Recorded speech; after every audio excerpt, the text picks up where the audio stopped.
नमस्कार दोस्तों।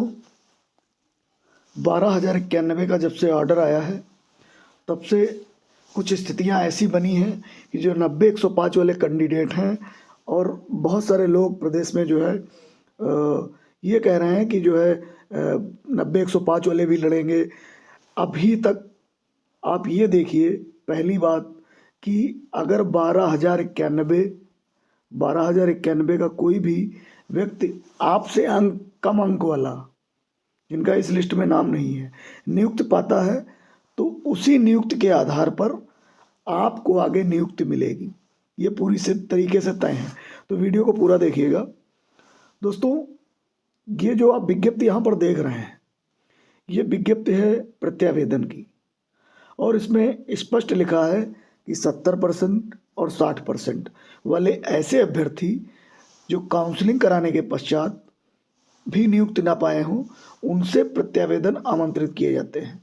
मैंने पिछले वीडियो में आप लोगों को बताया, और इससे पहले जब कोर्ट का ऑर्डर में जो है डिफाइन कर रहा था तो उसमें भी बताया था कि भाई जो प्रत्यावेदन लिए गए थे वो 90-105 यानी 70% और 60% काउंसलिंग के पश्चात लिए गए थे, और उसमें बहुत सारे लोगों ने प्रत्यावेदन जो है भेजे थे और स्पीड पोस्ट के माध्यम से भेजे थे कि भाई हमको नियुक्ति नहीं मिली है। तो ये यहाँ पर देख सकते हैं आप, ये प्रत्यावेदन का पूरा प्रारूप है, और उसमें नीचे स्पष्ट लिखा है जिन जनपदों की काउंसलिंग में आपने प्रतिभाग किया उनके समक्ष सही का निशान लगाएं। और प्रतिभाग की बात थी तो उसमें जिन जिन जनपदों में आप 90-105 की काउंसलिंग करवाने गए हों, उसके बाद क्या होता है कि सभी जनपदों में ऑफलाइन वर्क को जो है ऑनलाइन किया जाता है, और उस ऑनलाइन वर्क में फॉल्ट आ जाती है और बहुत सारी ऐसी कमियां आ जाती हैं जो सीधे सीधे एक लिस्ट का निर्माण कर देती हैं, 12,091 की लिस्ट। ये डाटा पूरा भेजा जाता है SCRT को, और वहाँ से ये 12,091 की जो लिस्ट है वो बन करके आगे आती है। तब वहाँ पर अब ये 12,091 की लिस्ट ऐसी बनती है कि इसमें बहुत ज़्यादा जो है कमियां और बहुत ज़्यादा फॉल्ट रहती है। लेकिन चूंकि मामला लगभग 1 दशक पुराना है, और कहीं ना कहीं मैं फिर कहूँगा कि जब क्राइटेरिया इस भर्ती का निश्चित नहीं है तो आप क्या कह सकते हैं। TT मेरिट से जो है भर्ती हो गई, एकेडमिक मेरिट को सही माना गया, उसके बाद जो बचे हुए लोग थे उनको नौकरी दी गई, तो उसमें 82 नंबर और 90 नंबर वाले नौकरी पा गए 839 में, और जो आवेदक नहीं थे 95 लोग ऐसे थे जो आवेदक नहीं थे, वो नौकरी पा गए। तो यहाँ पर कोई भी क्राइटेरिया निश्चित नहीं रहा है इस भर्ती में, तो उसी की मैं बात कर रहा था। तो इस संबंध में दो स्थितियां बनती हैं।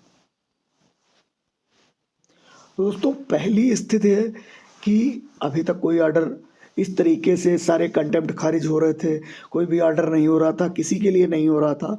लेकिन आप खुद समझिए कि 12,091 का जो ऑर्डर हुआ है, और इस ऑर्डर में कोई ऐसा व्यक्ति नियुक्ति पाता है जिसके नंबर आपसे कम है, तो वही आपका आधार बनेगा आगे चल करके कि भाई फलाना आदमी जो है ये कम नंबर से नौकरी पाया है और हमको भी नौकरी चाहिए।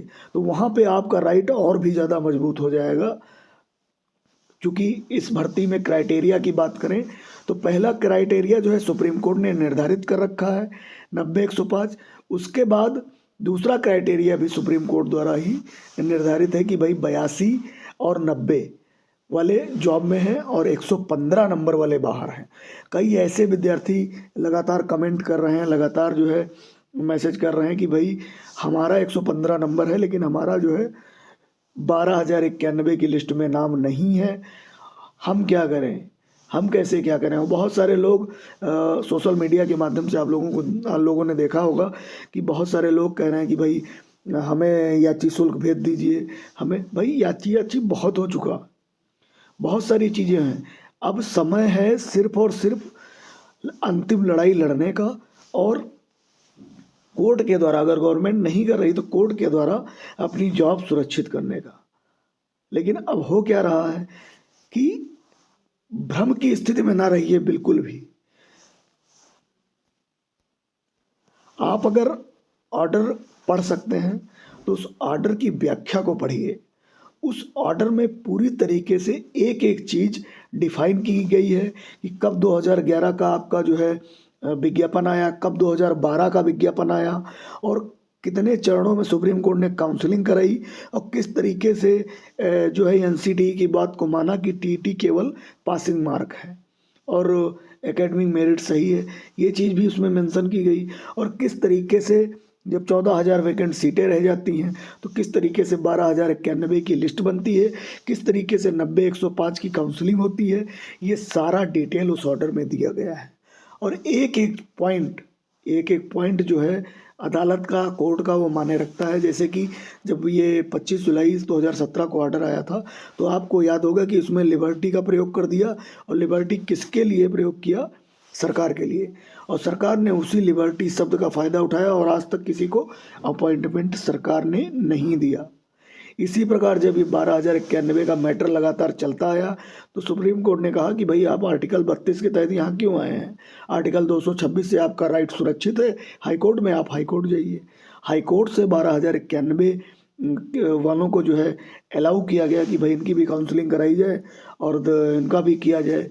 हो सकता है कि गवर्नमेंट वहाँ पे, गवर्नमेंट के जो अधिवक्ता हों, गवर्नमेंट के जो महाधिवक्ता रहे हों, वो सही तरीके से अपनी बात ना रख पाए हों या कुछ कमियां छूट गई। इसी वजह से काउंसलिंग वाले कैंडिडेट्स को 3 पार्ट में जो है इस ऑर्डर में डिवाइड किया गया है कि भाई, और साथ ही साथ एफिडेविट देने को बोला है कि भाई 2,000 रुपये का एफिडेविट आपको देना होगा। तो ये बहुत सारी चीज़ें हैं और अभी गवर्नमेंट का स्टैंड भी क्लियर इस पर नहीं है कि इसमें क्या होना है।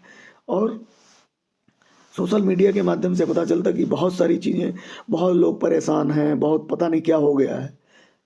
सीधी सी बात है, अगर 12,091 का एक भी बंदा आपसे कम अंक वाला नियुक्त पाता है तो आप भी उतनी ही नियुक्त के हकदार होंगे, क्योंकि 2016 में जो विज्ञप्ति आई थी उसमें भी स्पष्ट किया गया था। 2000 और जो प्रत्यावेदन लिए गए उसमें भी स्पष्ट किया गया कि भाई इसमें प्रत्यावेदन वो दे सकते हैं 90-105 वाले। तो बहुत सारी चीज़ें इसमें होने वाली हैं और क्या क्या अपडेट होते हैं, सरकार क्या कहती है, सरकार के लोग क्या कहते हैं, ये भी धीरे धीरे जानने को मिलेगा। तो आप लोग धैर्य रखिए, धैर्य बनाए रखिए। जैसे जैसे कोई चीज़ें मतलब आती जाएंगी तो निश्चित रूप से आपको पता चलती जाएंगी और एक सही निर्णय आपको इस जॉब तक पहुंचा सकता है। फिलहाल सभी चीज़ें इस ऑर्डर आने के बाद जीवित हुई हैं, ये आपको ध्यान में रखना है। दूसरी चीज़ मैं ये कहना चाहूँगा कि अगर, मैं फिर से वही दोहराता हूँ कि अगर आपसे कम अंक वाला कोई भी व्यक्ति, एक भी व्यक्ति जॉब पाता है तो आपके अधिक अंक हैं तो आपका राइट और ग्रीवांस उसी आधार पे बनेगा, उसी को आप कोर्ट करेंगे कोर्ट में कि भाई ये व्यक्ति जो है हमसे कम अंक पाया है और ये नियुक्ति पा गया है। तो ये बहुत सारी चीज़ें हैं। लेकिन अब धीरे धीरे अगर मान लो 12,091 को कोई BEd टेट 2011 वाला ही चैलेंज करता है तो स्थितियाँ गवर्नमेंट के पाले में चली जाएंगी, तो फिर दिक्कत सभी के लिए हो सकती है, फिर किसी का नहीं होगा। जैसे ढाक के दिन बाद वही वाली बात कि जैसे के तैसे रहने वाले हैं। तो अभी के लिए आपको क्या करना, अभी के लिए करना ये है कि भाई अभी थोड़ा सा वेट एंड वॉच की स्थिति रखिए, गवर्नमेंट का स्टैंड क्लियर होने दीजिए। मैं उन लोगों के लिए भी कह रहा हूँ जिनका 12,091 में नाम है और जिनका 12,091 में नाम नहीं है।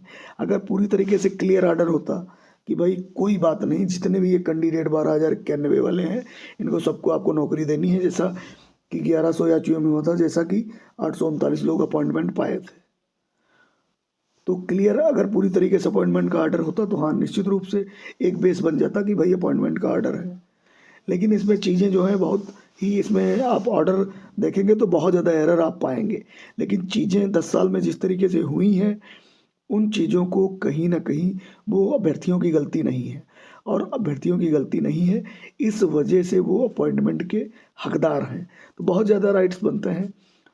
अब अगले वीडियो में फिर डिस्कस करेंगे कि कौन कौन सी चीज़ें छूट रही हैं और कौन कौन सी चीज़ें जो हैं होनी चाहिए। अगर कोई आपके अंदर कोई भी जिज्ञासा है तो आप कमेंट कर सकते हैं, मैं ज़रूर आपके प्रश्नों का उत्तर दूंगा।